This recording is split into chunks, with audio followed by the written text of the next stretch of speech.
students, welcome to Core today on this wonderful Monday. So you may be wondering why you're seeing Miss Darcy because you've been seeing George Washington for so long. Well, I have a special guest who's going to be teaching you our next lessons. But first, I wanted to remind you of a few things. Do you remember that one project we did that had all those circles and it went out really big? And the first circle was your school, I think. We talked about our school and it went on out until it got to the earth, remember? So today we're just going to review that a little bit, but talking about our town. So the town we live in will be our little circle, and most of us live in Longmont, right? I live in Firestone, but we're just going to say Longmont is the city that we live in. Then we have our state. Our city that we live in is Longmont.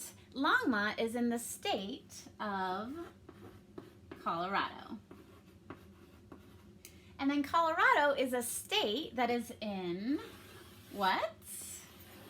The United States of America, or the USA. Now, there wasn't always the United States of America, and George Washington had taught you about that and how we had those first 13 colonies, and then they fought the British and all that stuff, and they became the first 13 states and called themselves the United States of America. Now, you'll remember that those 13 colonies were over here on our United States of America. So this is our current map of the United States of America, but we used to be a lot smaller when we were just those 13 colonies made up of those British colonists and other people from Europe. Who was originally on this continent of North America before people started coming over and settling? Who was it? The Native Americans, right? Here's another map of the United States. So those first colonies, those first 13 colonies are on this side, which we call the East Coast. And we still call it the East Coast today because it's on the east side of the United States. And the East Coast has those Appalachian Mountains and the Atlantic Ocean. So what this whole unit is for, what you're going to be learning about, is how the exploration of the rest of the United States affected people like the Native Americans, how it affected the settlers, and also how it affected the landscape of the United States. Now, before I introduce you to our special guest, I want to review some information that we've already learned from kindergarten so that we can build on top of that information when our special guest comes and teaches you the rest of this unit. And I want to let you I also want to let you know a little bit about him before you meet him. So I'm going to read this to you, and I want you to listen along to hear what things you may have already learned and to learn about our new special guest.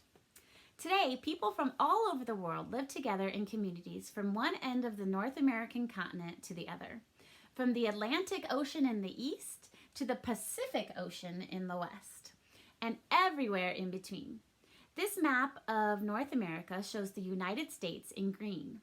You can see lots of thin white lines outlining the states that make up our country, the United States of America.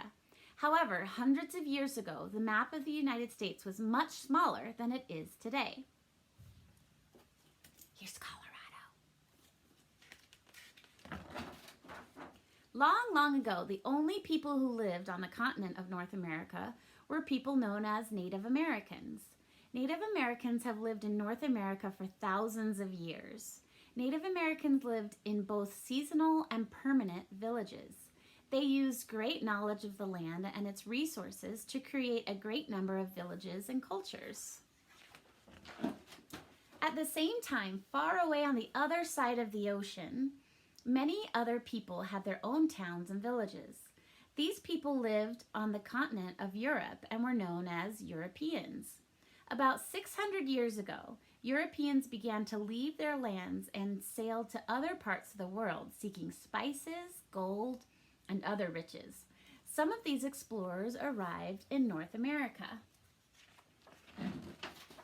Imagine how surprised Native Americans and Europeans must have been to see each other, people who looked, dressed, and spoke very differently than themselves.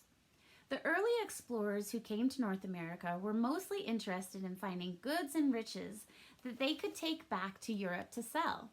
Many of these explorers learned vital skills from the Native Americans. The Native Americans knew the land very well.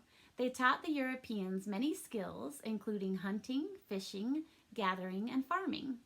In exchange for their help, Europeans brought things to trade with the Native Americans, such as cloth. For many years, Europeans traveled back and forth across the Atlantic Ocean. Some Europeans were content to just trade with the Native Americans, but others became interested in starting settlements because they wanted to live on the continent as well. The English started two early settlements in North America in the 1600s, Plymouth in what is now Massachusetts and Jamestown in what is now Virginia. At Plymouth, the Native Americans helped the settlers survive. Do you remember how at Plymouth they celebrated their harvest together, the first Thanksgiving in America? The Europeans would not have been able to grow the corn and squash for that meal without help from the Native Americans.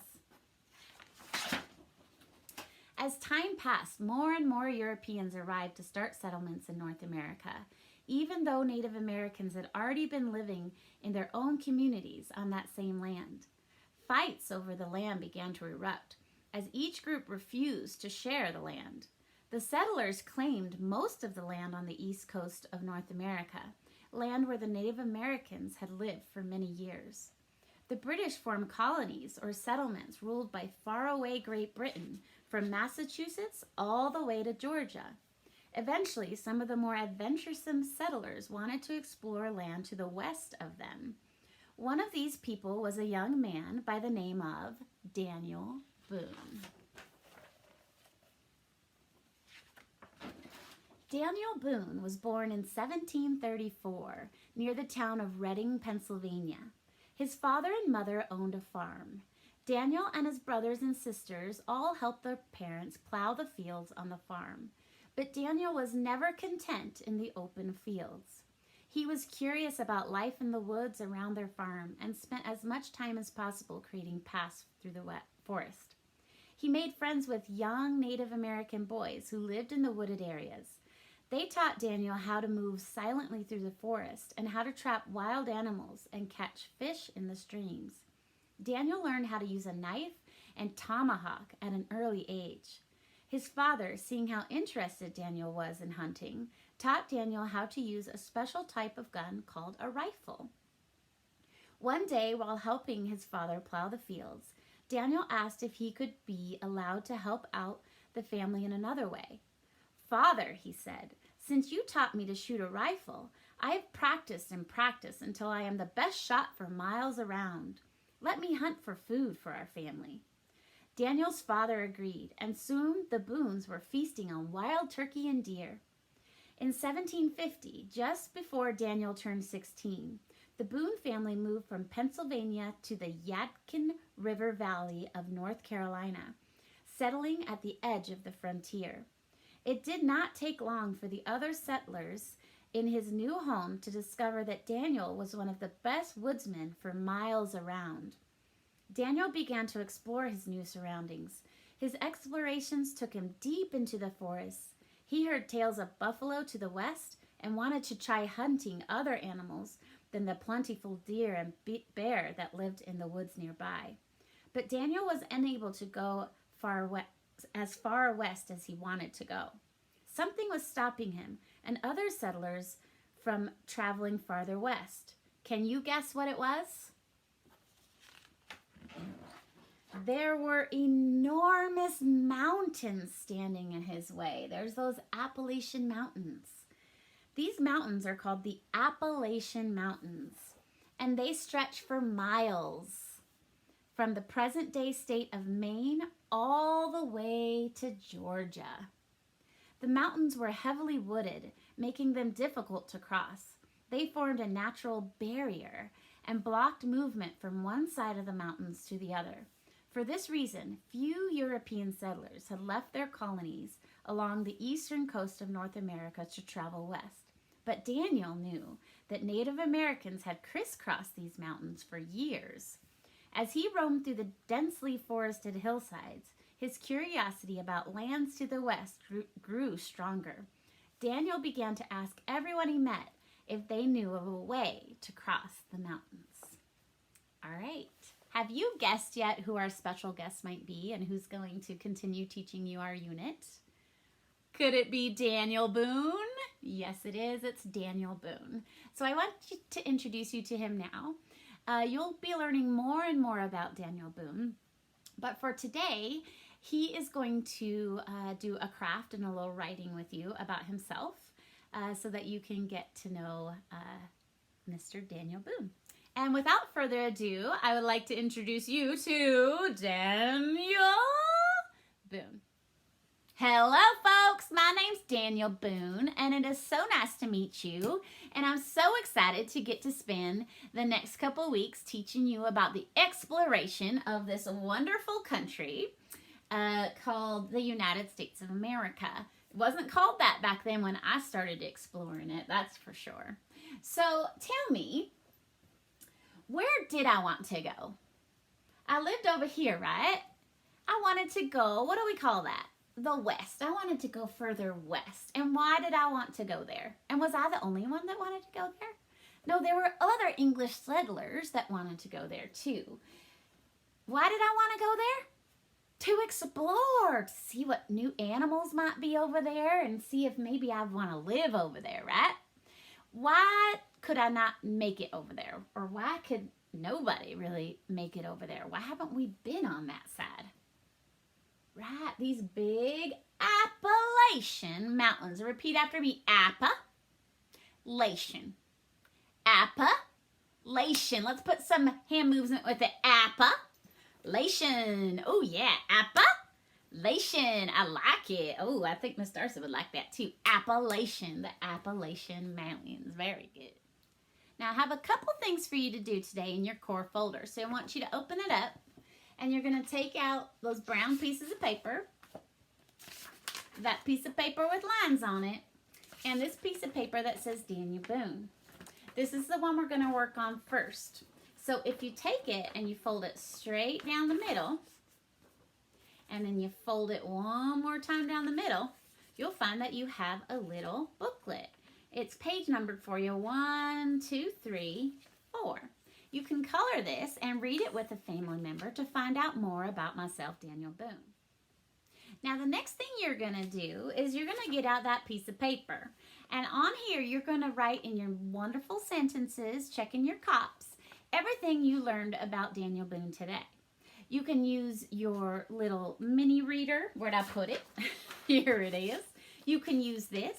You can use some of the things that I wrote up here about myself that Miss Darcy taught you from the reading. After you do that, you're going to grab your scissors and you're going to cut this out like this. Ta-da! You're going to take that plain brown piece of paper and you're going to glue it to there. And then you're going to cut around it again to kind of frame that writing you did to make me look kind of like I have a nice raccoon hat. Just like that. Then you're going to cut out my raccoon tail, and you can give me some stripes if you want, but cut that out like this. Ta-da. Now, what do you think you're going to put this? Right on the side of my hat so it looks like this. So your finished product should look like this. Like a hat. Looks pretty cool, huh? When you're done, I want you to read all the things that you learned about me to a family member. Maybe the same family member you read this with, or you can make it a different family member to see what they know about Daniel Boone and teach them a few things as well. All right, I can't wait to teach you more about myself tomorrow, and we'll find out whether or not I make it across those Appalachian Mountains. What do you think? Do you think I'm going to make it? Let me know. I'll see you later.